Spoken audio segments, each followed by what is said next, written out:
Grant's tenure at Boston College, and the hope going into this year was high. Many thought that the NIT could have been a possibility. Many maroon and gold teamers thought that BC could even make it to the tournament. But after a series of crushing out of conference losses, followed by some really bad conference games, it looks like BC's basketball team is actually heading in the wrong direction. On today's show, I want to look at this team. How concerned should we be about the future of BC basketball? What should we be looking at? What statistics are going in the right direction? What are going in the wrong direction? And how is this roster shaping up to show improvement, or is it going to be an issue? In addition, you folks have asked, I'm going to talk a little hockey. I'm going to talk a little bit women's basketball and everything else in between on today's Locked On Boston College. You are Locked On Boston College, your daily podcast on the Boston College Eagles, part of the Locked On Podcast Network, your team every day.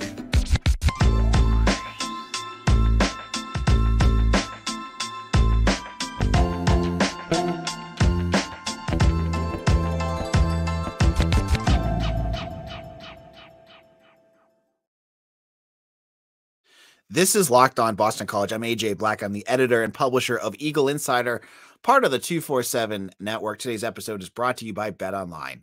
BetOnline has you covered this season with more props, odds, and lines than ever before. BetOnline, where the game starts. Now, we're going to do a football-free Friday here. Maybe that'll be a theme we'll go on forward. I have been following the basketball team. I cover them. They're not my favorite sport. I've admitted that before. Football is my bread and butter. But I love basketball, and I want to see this team do well, because when basketball is doing well at Boston College, it's a fun program to follow. But we're on to year, 10, 12, 13 of BC playing feckless basketball. And this year was especially hard because it looked like at the end of last season that BC had started to build some momentum, that it looked like they were heading in – like they were going to start to win some games. They were going to start to, get some, mojo going in the conference. And it hasn't gone that way. BC has really struggled. They're sitting at, I believe it's either 8 or 10 or 8 of 11. I've lost track of their record. 8 and 11, excuse me. They've lost 4 in a row. And, 2 of those losses were big blowouts to Miami and Wake Forest. And fairness, they were in it against against North Carolina, and they almost beat Duke, but you don't win almost in anything else other than hand grenades and horseshoes.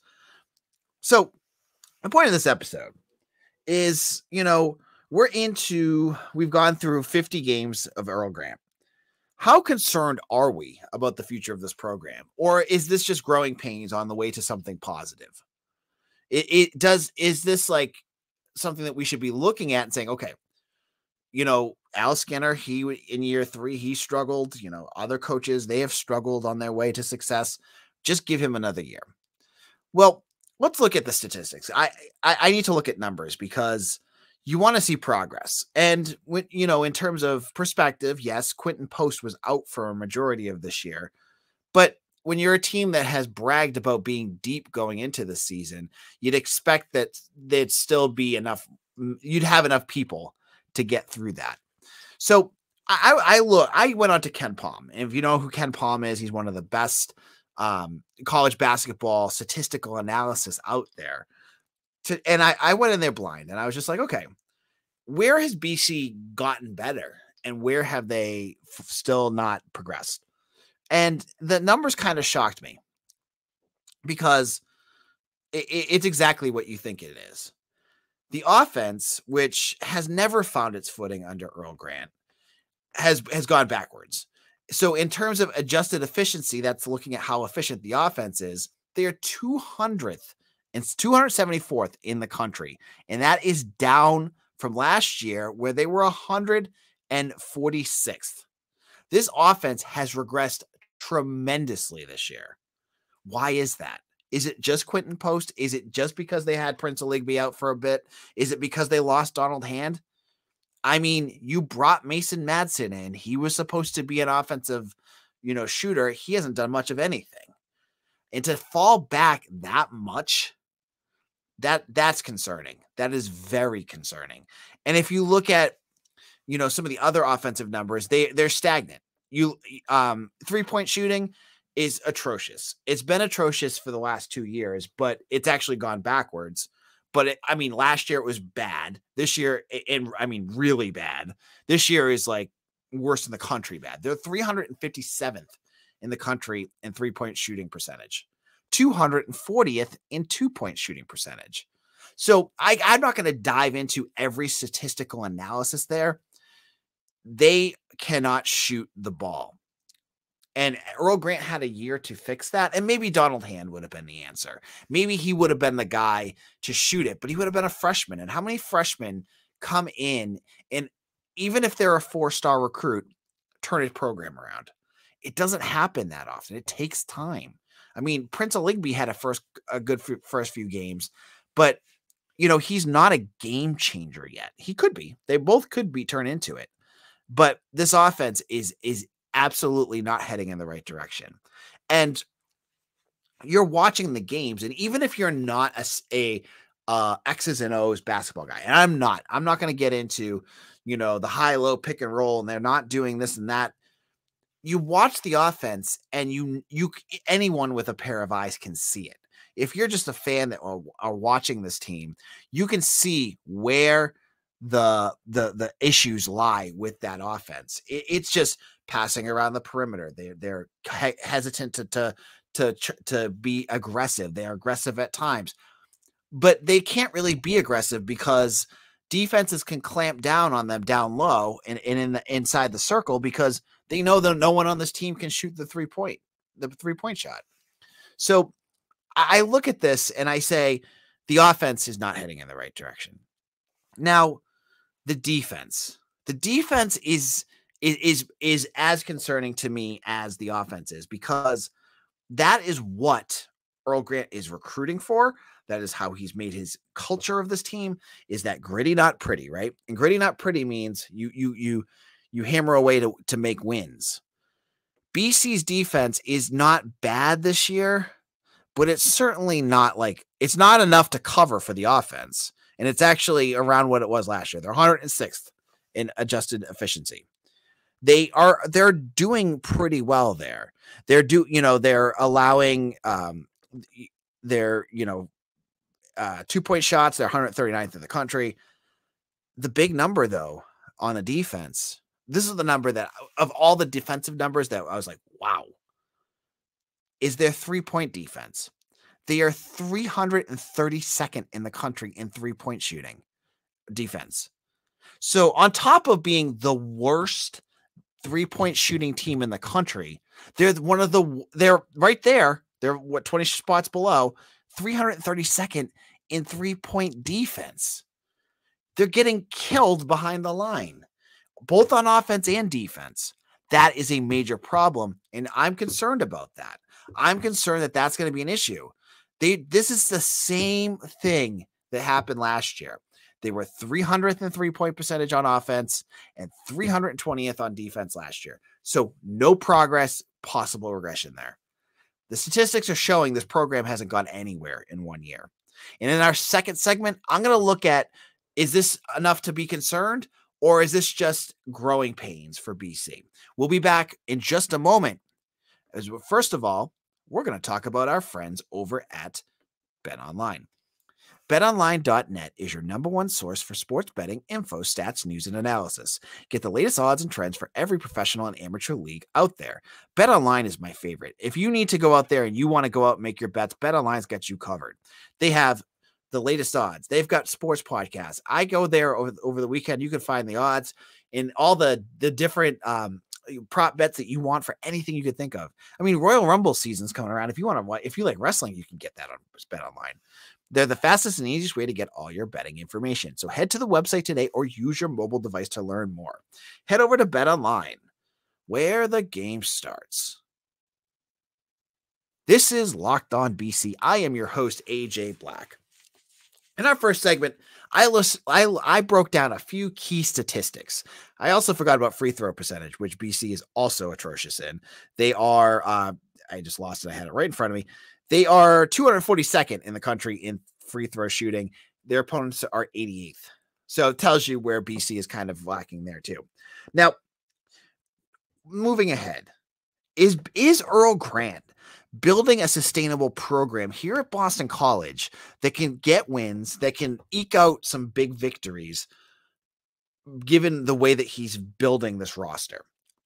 Now, you look at the recruits, and to Earl Grant's defense, I feel like he's done a nice job in his first 2 years of getting recruits. He's brought in 6.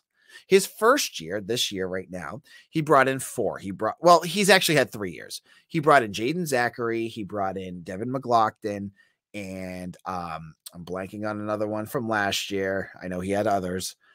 Those are the 2 big ones I can think of right now.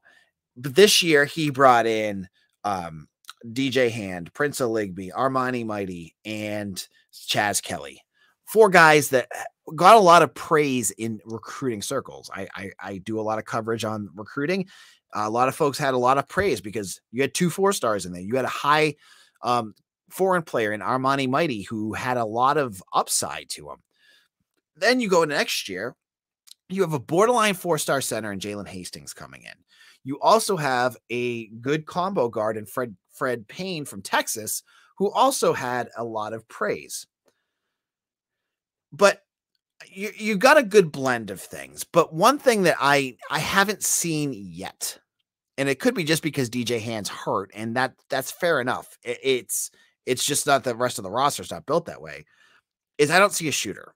Fred Payne is coming in next year is not a shooter. He is very much a defensive-minded guard, kind of like Chaz Kelly is. Jaden Hastings, is a center, and I was just reading a scouting report on him that said, yeah, he's a good defender and a good rim protector, but he has no offensive game. That's the same thing with Armani Mighty. That's the same thing with Chaz Kelly. So you're seeing a majority of their recruits are defensive-minded, but lack the skills to get points. That, to me, is concerning. Yes, you got talented guys, but unless BC becomes the next UVA and really becomes like a drag them out, scoring 50 points a game, letting up 48 points a game, something crazy like that, this defense is not going to be enough. You don't have elite defenders to be a great defensive team in the ACC, because that's what you need. When you're playing in this conference, you need to be elite in defense if you want to be in the top upper echelon, or even to be a 500 team, to be, tournament eligible. So that's something that concerns me. And because I go into next year and I'm looking at this roster, you're losing Mekhi Ashton Langford. He's been around for 14 years, it feels like, in between Providence and BC. We don't know about other players like Quentin Post, DeMar Langford. They could, either transfer, play another year. Who knows what's going to happen with them? Jaden Zachary has been okay, but is he an elite scorer? He hasn't shown it this year. He's had his moments, but he's not I feel like his 3-point shooting hasn't been consistent this year. Mason Matson, I'm not going to get into that. He's not the answer. I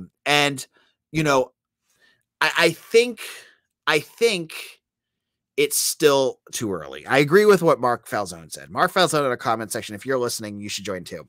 Said, not concerned yet. Too many injuries means the team hasn't gelled yet. The DJ hand injury is a huge loss, and he is the shooter we need on the floor. Coach needs time. Let's support the team. Yeah, I think at the end of the day, I am not ready to jump off the Earl Grant ship.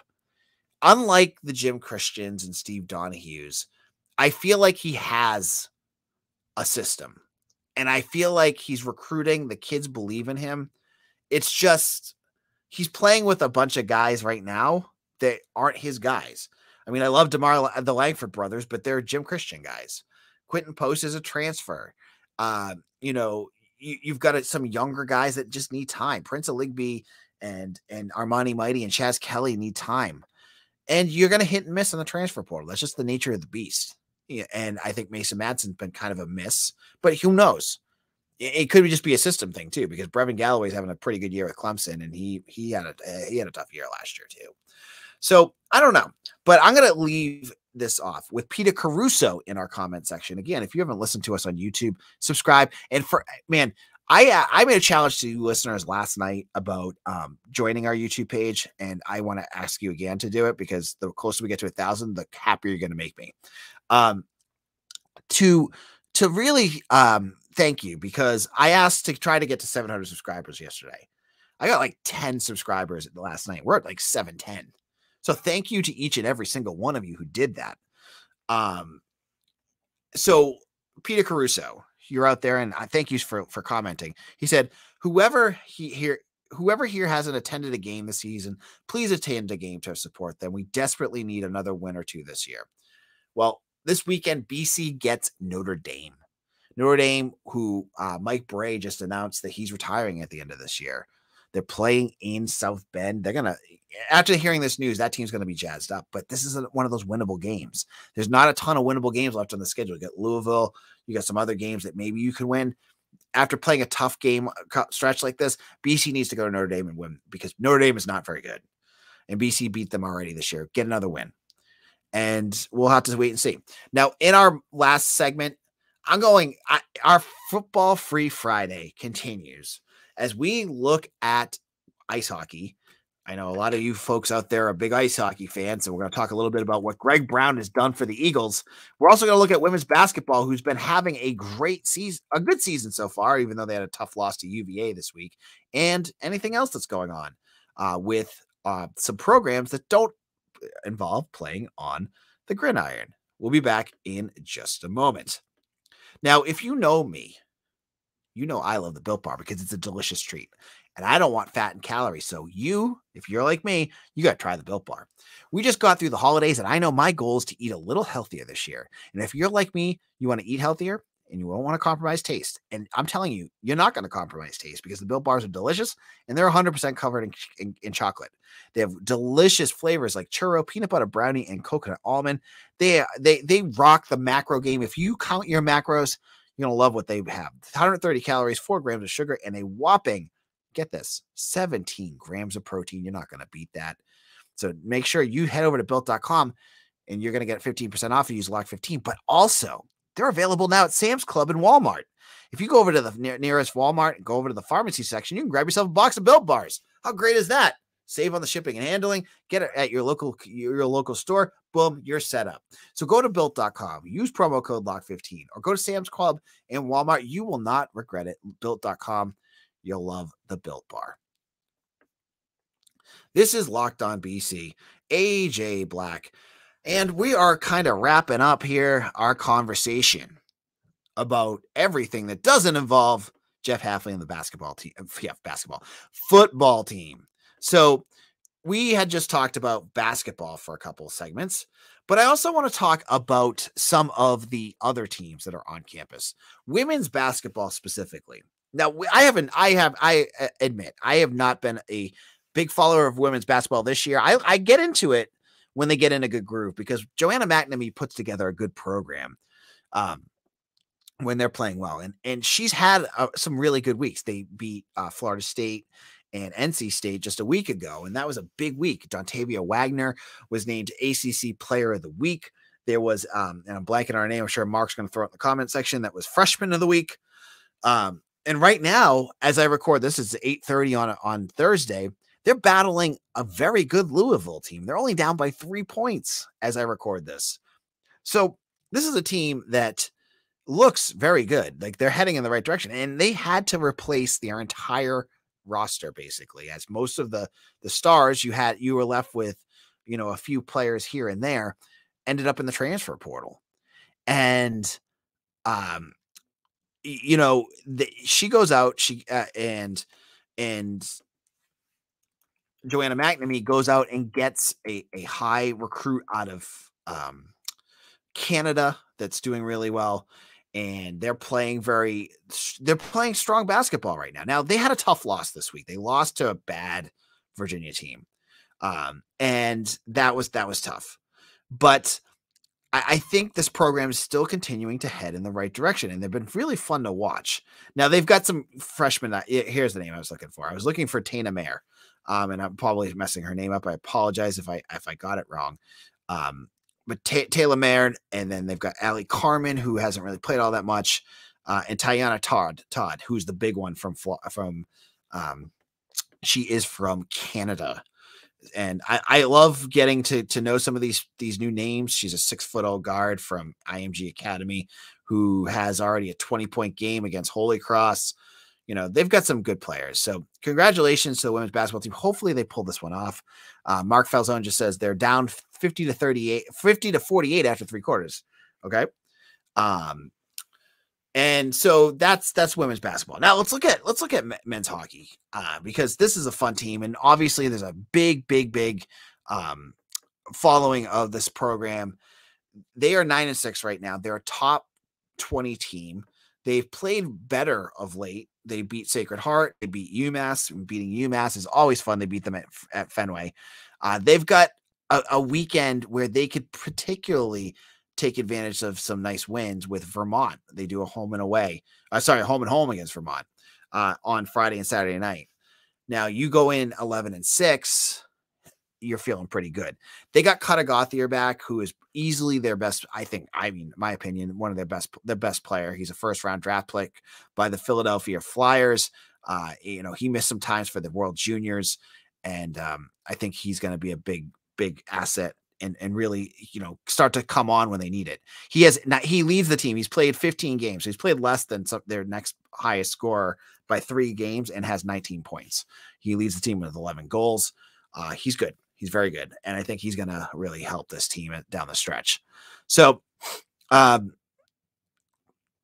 going to wrap this up. This is our Friday episode this weekend. As I just said, you've got the UVM games. You've got, you have the Notre Dame game, and there's going to be recruiting news too. I'm sure if you haven't already on subscribe to Eagle Insider, there's a recruiting weekend. I am going to hopefully get the list of potential visitors from the staff. I usually do. And we'll talk about all those guys that are there. Now, there could be more transfer portal news. I've heard buzz of some stuff. I can't go with it yet, but keep your ears open. There's that. There's also coordinator news that we haven't heard yet. We haven't heard who they're going to replace. We don't know what's going to happen there. But if you want your news, head over to Eagle Insider, subscribe. You can get your subscription for the year. You're going to get locked in. And subscribe to our YouTube channel. If you're new, Drew Adams, I haven't seen you out there, but I see you commenting out there. Hit that subscribe button right now. It helps out the podcast tremendously. It doesn't cost you a cent. So thank you all for listening. I'm heading out. I'm going to be checking out this weekend and relaxing with my kids. And my son got his first BC jersey this week for Christmas. He was so excited about it. Like, he goes, Dada, I got a BC jersey. And so he's very pumped about that. And so I'm going to be watching probably the Notre Dame game with him, because he does not like Notre Dame. He's 4, but he's getting to know, he knows, thing is he loves college football symbols, and he's catching on really quick. So we'll be watching the game this weekend. I'll get him into the BC stuff. Believe me. The Rutgers game to start off his BC career was not a good start, but we'll find some moments for him. So this is AJ. Okay, hold on. I'm going to get this because David Smith has asked me again. AJ, why don't you like hockey? You are from Mass. Okay, first of all, not everyone from Massachusetts likes hockey. And I do like hockey. I have said this on the podcast before. I like hockey, but I run a site by myself. I have 2 kids and another daytime job. I can't watch BC sports all the time, like every BC sport. So certain ones had to go. I don't have Nesson on YouTube TV. So basically every BC hockey game is not available to me. And it's always on like Friday and Saturday nights. It's like after a long week, last thing I want to do is watch BC hockey. I love it. I used to have season tickets before. I do like it. I just don't have the time for it anymore. I had to give up something. I can't do BC every moment of my life. I write about it. I do watch it, but that's a great question, David. I do love BC hockey. I have in my daytime office, I have a Jerry York poster in my office. So it's not that I don't like hockey. I don't have time to cover it. So if you're out there and you want to cover BC hockey for me for Eagle Insider, I don't have a lot to pay for it, but if you want to join up, just let me know. Hit me up on Twitter at AJ Black _BC. Well, I'm heading out. Thank you all. Have a great weekend.